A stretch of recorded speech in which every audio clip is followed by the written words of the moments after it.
On June 25, 2009, I was sitting in my living room when the phone rang. I picked it up and before anyone said a word, I knew. I knew the way you know a storm is coming when the air changes. Not because you see the clouds, but because your skin remembers the last time it went quiet like that. Michael was dead. What the news said was that the world had lost its greatest entertainer. What the headline screamed was shock, disbelief, a tragedy nobody could have predicted. But I had predicted it. I had said it out loud to his face, in a bedroom in our house years earlier. I had begged. I had put the words in a row like furniture blocking a door. And he had walked around every single one of them. The world grieved a pop star that week. I grieved something else entirely. Because I had already buried this exact man once before. Different name, different decade, same bathroom floor. I said something to a reporter 3 days after Michael died. One sentence that became the most quoted line of my life. But this story doesn't start in 2009. It starts 32 years earlier in a house in Memphis on a morning in August, when I was 9 years old, and the hallway smelled like carpet cleaner and something I didn't have a name for yet. Graceland was not a museum when I lived there. It was a house with shag carpet, and a television room my father had lined floor to ceiling in blue fabric. It had a kitchen where the cook made peanut butter sandwiches at midnight because my father didn't eat dinner like other people. It had a backyard where I rode a golf cart between the trees and pretended the property line was the edge of the world. I thought every child lived like this. I thought every father had men in suits standing by the front door. I thought every family had a gate at the end of the driveway with people pressed against it, holding cameras, holding signs, holding things they wanted my father to touch. He was the warmest man in any room. That part was not a myth. When he picked me up, the whole world got smaller in the right way. I was the only thing in it. He called me Yisa. He sang to me at bedtime, not his songs, just whatever came into his head, low and off-key, because he wasn't performing, he was just my father in a dark room trying to keep the day going a little longer.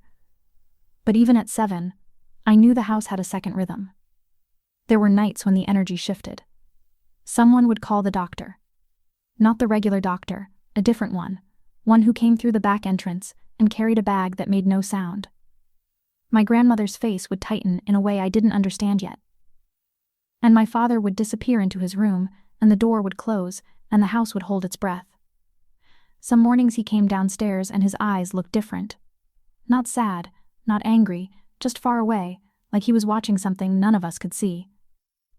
The last time I saw my father alive, he was standing in the hallway outside my bedroom.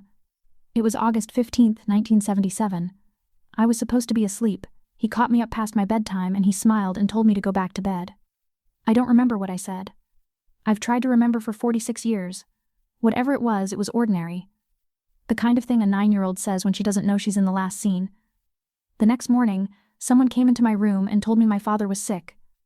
Then the word changed to something else. Then there were people everywhere. In the hallway, on the lawn, outside the gate.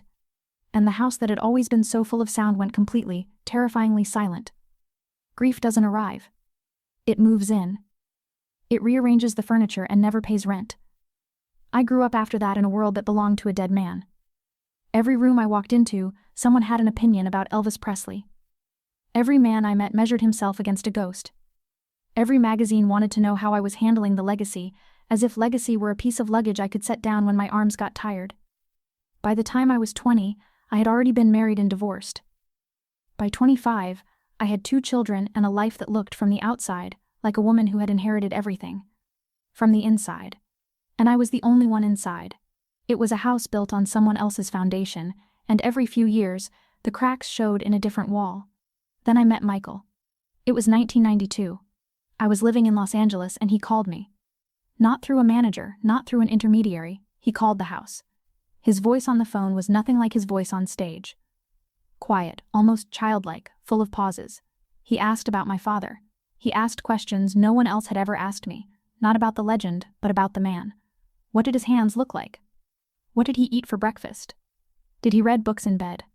I remember thinking, this is the first person who understands what it means to live inside a name that doesn't belong to you. We talked for hours that first night. Then the next night. Then the one after that. The phone became a door, and behind it was someone who saw the world the way I did. From behind glass, watching everyone else live in real time while you performed a life you never auditioned for. When I visited Neverland for the first time, I understood something immediately. The carousel, the train, the zoo. The press called it bizarre, called it evidence of something wrong. What I saw was Graceland. Different furniture, same architecture. A man building a world inside his property line because the one outside it wouldn't leave him alone. We married in May 1994 in the Dominican Republic. 20 days from the day he proposed to the day I said I do. The press treated it like a publicity stunt. 2 tabloid names stapled together for headlines.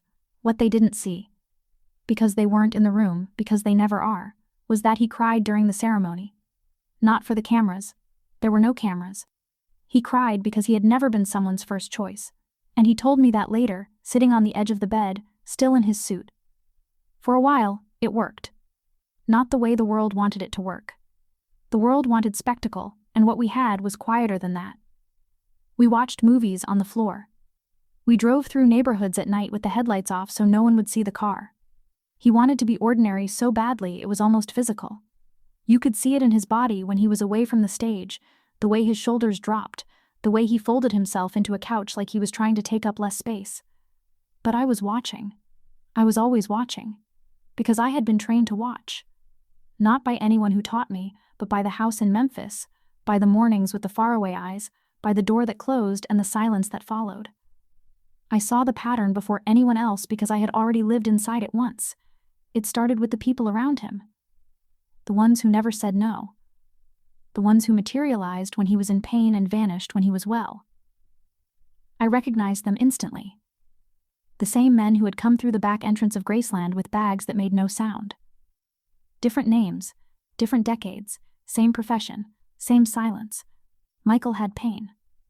Real, documented, physical pain.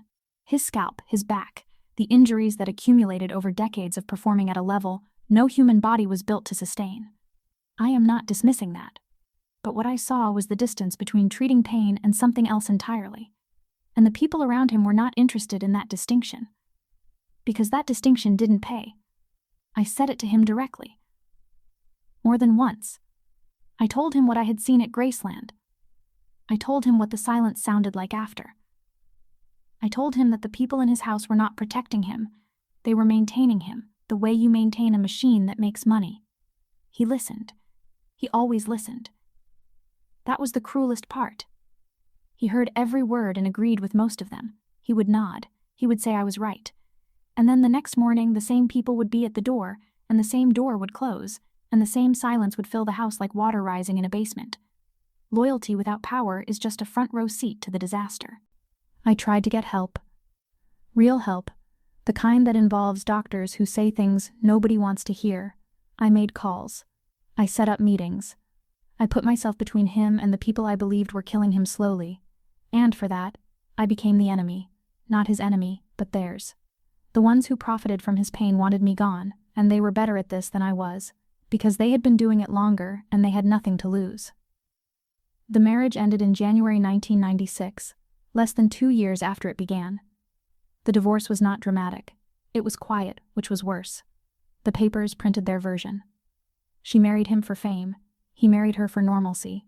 Neither got what they wanted. All 3 sentences were wrong.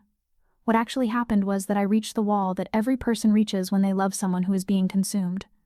The moment you understand that your presence is not enough, that love, however real, however loud, is not a medical intervention.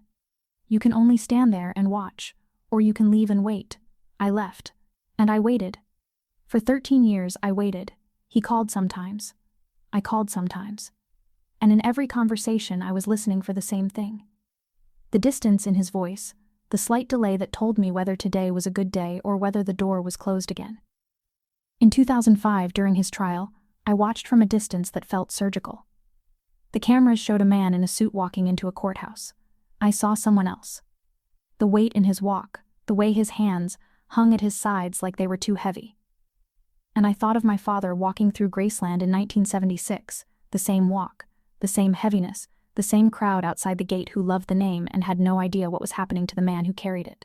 When they announced his death on June 25, 2009, the television showed helicopters circling a house in Los Angeles. I sat on my couch and I did not move for a long time. I did not cry. Crying is what you do when something surprises you. This did not surprise me. It confirmed something I had known since the night I first saw the people with the bags come through his door. 3 days later, a reporter asked me for a comment. I wrote it down first because I wanted every word to be exact. I said that I had feared this day would come since I first met him. I said I had tried to intervene. I said that I had seen this before. I buried my father when I was 9. I lost Michael when I was 41. The distance between those two events is 32 years, and in every one of them, I carried the same question. Could I have done more? And the answer is the one nobody wants to hear. Because the answer is no. Not because I didn't try. Because the door was never mine to lock.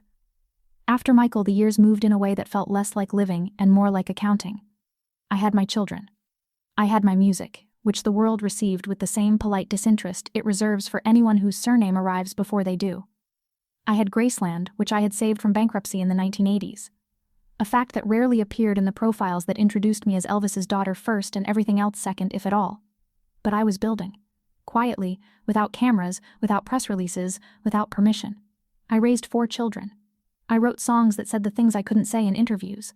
I protected my father's legacy. Not the sequined one, not the Vegas one, but the one I remembered. The man who sang off-key at bedtime and called me Yisa, and stood in the hallway on the last night like he was memorizing my face. My son Benjamin looked like my father. Not vaguely, not in the way that family resemblances work when you squint and tilt your head. He looked like him in a way that stopped people on the street. Same jaw, same mouth, same eyes. When he walked into a room, the room went quiet, and I watched people do the math in their heads. The calendar, the genetics, the ghost.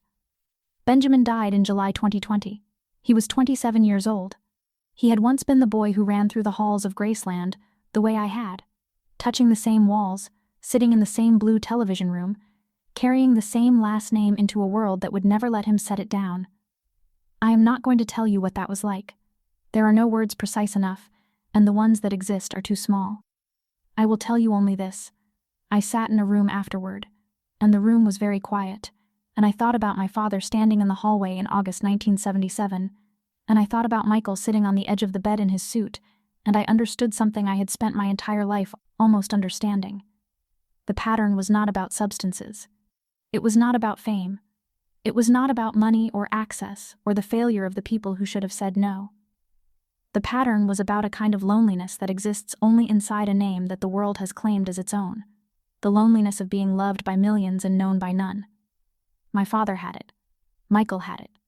And my son. My beautiful, quiet, unbearably gentle son had inherited it the way you inherit eye color or the shape of a jaw. Erasure is tidier than hatred. It doesn't leave a body, just a blank. I died on January 12th, 2023. I was 54 years old. I had been the daughter of the most famous man in music history. I had been the wife of the most famous man in a different chapter of music history. I had been a mother, a songwriter, a businesswoman who saved a mansion from foreclosure. And I had been for most of my life introduced as someone else's sentence. Elvis's daughter, Michael's ex-wife. As if my name were a footnote in 2 different books, never the first line of its own. Not the tabloid bride. Not the famous daughter. Not the woman who couldn't save them. The one who saw it twice. On August 15, 1977, my father stood in a hallway in Memphis and told me to go back to bed. On June 25, 2009, I sat on a couch in Los Angeles and did not move. Between those 2 moments, 32 years, 2 men, 1 pattern, 1 woman who recognized it both times and was believed neither. Now, you know what she knew.